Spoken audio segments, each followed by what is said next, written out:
मित्रों नमस्कार। राजनीति करना बहुत कठिन है।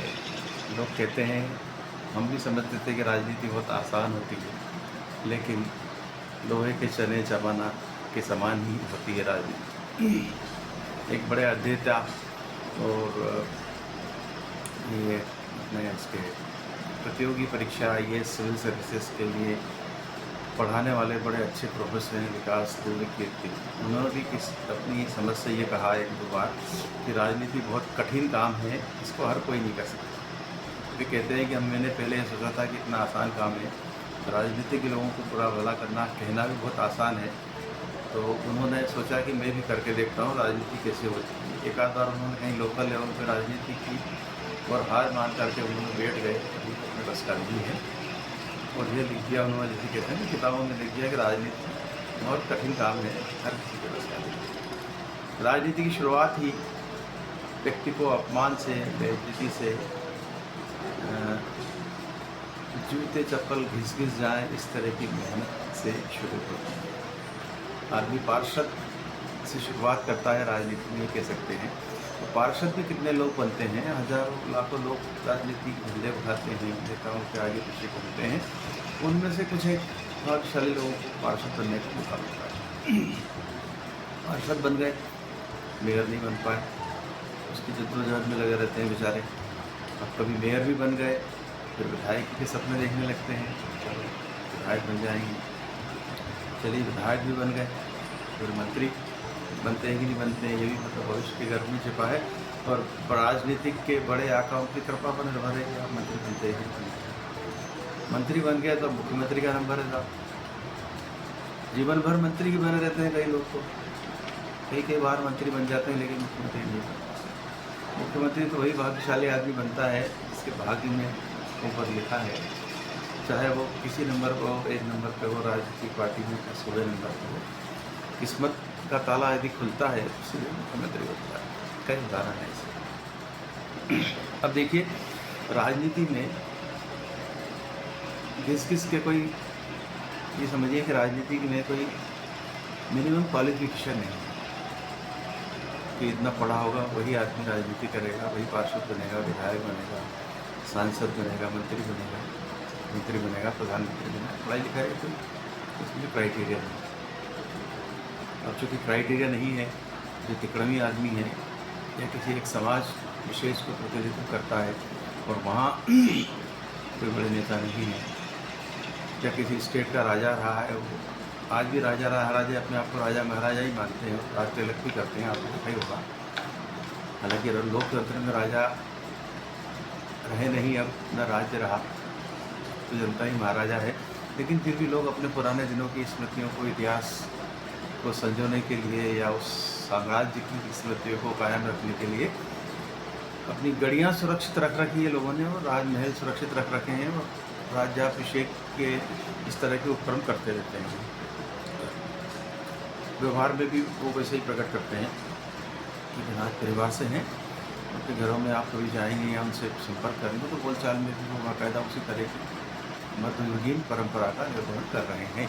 बुरा नहीं है, कोई बात नहीं है, अपने अपनी परंपराओं का निर्वहन करना चाहिए और उसको गर्व भी करना चाहिए। तो चलिए, ये तो बात हुई कि कोई राज परिवार से आया नेता बन गया, कोई नीचे से ऊपर के नेता गया। तो एक ये जो राजनीति में जो लोग आते हैं उनकी खिचड़ी सी होती है कि कोई कहाँ से आया, कोई कहाँ से आया है, कोई आरक्षण या आरक्षित सीट से खड़ा हुआ है तो उस वर्ग से, उन्हीं वर्गों में से चुन के आएगा। तो मैंने जैसे पहले कहा कि कोई इसकी ट्रेनिंग तो होती नहीं कि क्या व्यवहार में क्या बोलना चाहिए, कैसे बोलना चाहिए। हालांकि अब राजनीतिक पार्टियाँ विचार कर रही है कि हम ट्रेनिंग देंगे अपने विधायकों को, पार्षदों को कि क्या बोलना चाहिए। बिगड़े बोल कहाँ तक जाते हैं और कितना नुकसान करते हैं, तो आजकल आप देख के रहे हैं। हमारे यहाँ के एक माननीय मंत्री जी कहना कुछ चाह रहे थे कि कुछ कहे। उनके बयान का मैंने अध्ययन किया है, सुना है 3-4 बार रिपीटेशन में। वे चाह रहे थे बोलना कुछ और, वे चाह रहे थे कि भाई हमने ए के विरुद्ध उसी समुदाय के बी को खड़ा करके उस एक अच्छी पिटाई लगा दी, लेकिन बोलने में कुछ तोल धड़ा रहता नहीं है, जोश में कुछ भी बोल जाता है। तो जोश में हमारे एक दूसरे माननीय भी इस तरह से बोल गए कि वो सबके ऊपर कोई और है। समझ गए होंगे आप, आलोचना नहीं करना चाहूँगा। तो ये अकेले किसी एक पार्टी की समस्या नहीं है, ये सब पार्टी की समस्या है। भाजपा हो, कांग्रेस हो, समाजवादी हो, कुछ भी बोल देते हैं आगे। जैसे अब समाजवादी नेताजी से हमने कहा कि साहब बलात्कार बहुत हो रहे थे उस ज़माने में, रेप केसेस सामूहिक रेप उनके लड़के हैं साहब, लड़के गलती कर देते हैं, कुछ ऐसा बोल दिए तो खूब आलोचना हुई।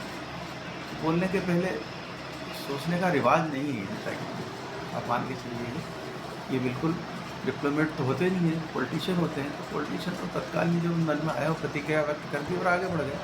लेकिन वो जो प्रतिक्रिया व्यक्त होती है उसके नतीजे बाद में आते हैं और बाद में पछताना पड़ता है। शायद पछताते भी हों लोग, मुझे तो नहीं लगता कि पछताते होंगे, लेकिन नेताजी ठहरे बोल देंगे साहब, बोलने का क्या है। नेतागिरी बहुत कठिन काम है, आप हमारे जैसे लोगों के बस का नहीं है। जिन्होंने नौकरी करी चुपचाप ये व्यवसाय चला रहे हैं वो नेतागिरी नहीं कर सकते। कितना भी बढ़ाना पड़ती है, कई जगह अपमान होता है, कई जगह पिटाई होती है, कई बार पुलिस पिटाई कर देती है। कई महान नेता तो पुलिस पिटाई के बाद भी महान नेता बने।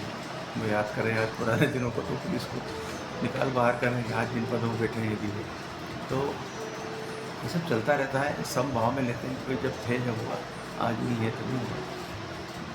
अब एक और नई संस्कृति तब विकसित हो गई। आज़ादी के बाद के समय में ये होता है कि राजनीतिक के लोग बड़े शालीन और उनको कहना चाहिए उस आज़ादी के आंदोलन में तप कर आए थे और देश सेवा और उनके अंदर मानवीयता और नैतिकता कूट कूट कर भरी। आजकल क्या भरा रहता है कूट कूट कर, कहने की ज़रूरत नहीं, लेकिन उस समय ये नैतिकता और सब कूट कर भरी रहती थी। तो इस कारण से लोग तुरंत इस्तीफा दे दिया करते थे। भारत चीन की लड़ाई हुई, भारत पराजित हुआ, रक्षा मंत्री ने इस्तीफा दे दिया। तब फिर रेल मंत्री रहे हैं कभी लाल बहादुर शास्त्री, नेहरू की मंत्री परिषद में भी थे। तो रेल एक्सीडेंट हो गया, उन्होंने इस्तीफा दे दिया। इसके बाद भी सिलसिला कुछ दिन तक चला है कांग्रेस के राज में इस्तीफा देने का। हमारा आखिरी मुझे याद है कि माधवराव सिंधिया जी ने इस्तीफा दे दिया था एक बार रेल एक्सीडेंट हो गया। अब चूँकि राजनीति इस्तीफा मांगने को खड़े होते हैं विपक्ष, भाई इस्तीफा दो, आपने ऐसा कहा तो इस्तीफा दो। तो बेचारे कब तक इस्तीफा दें? बोलना चालना तो अपनी जगह है, कामकाज भी चलेंगे, भ्रष्टाचार के आरोप भी लगेंगे। तो अब एक नई संस्कृति विकसित हो रही है। अब इस्तीफा देना नहीं, लोगों की मानना नहीं कि हमने गलत किया है, गलत मतलब इस्तीफा दिया तो ये मान लेंगे गलत हुआ है, इसलिए नहीं देना आपसे। क्यों दे इस्तीफा? तो तुम मांगने वाले कौन, तो लेने वाला कौन? बनाया किसी और ने है, पद किसी और ने दिया है, चुना जनता ने, तो इस्तीफा मांगने वाला विपक्ष कौन, मीडिया कौन? इस्तीफा नहीं देते। तो इस्तीफे नहीं होते हैं, ये भी राजनीति है। चलो राजनीति के मज़े हैं साहब, जिनको राजनीति में जाना है इनके लिए बहुत अवसर है।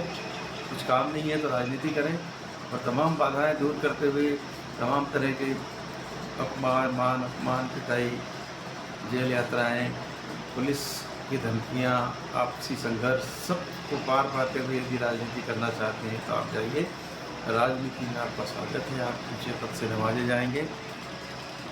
और इस्तीफों का दौर ख़त्म हो गया है तो इस्तीफा भी नहीं देना पड़ेगा यदि कोई आपने पद नहीं दिया है।